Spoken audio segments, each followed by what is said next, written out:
Your subscribers, today I will tell you how you can easily fix your problem with Bluetooth on Windows. So if your Bluetooth doesn't work, so how you can fix it? For fixing it, you just need to go to search tab and just write in search tab troubleshoot.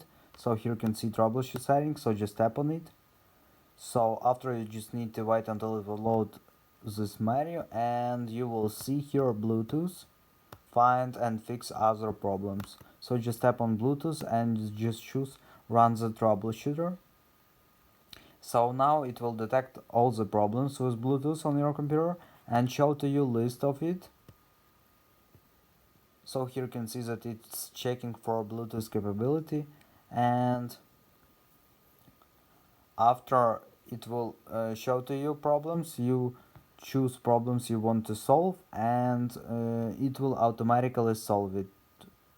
So after it will solve, you just go to start menu, just tap on power and choose restart.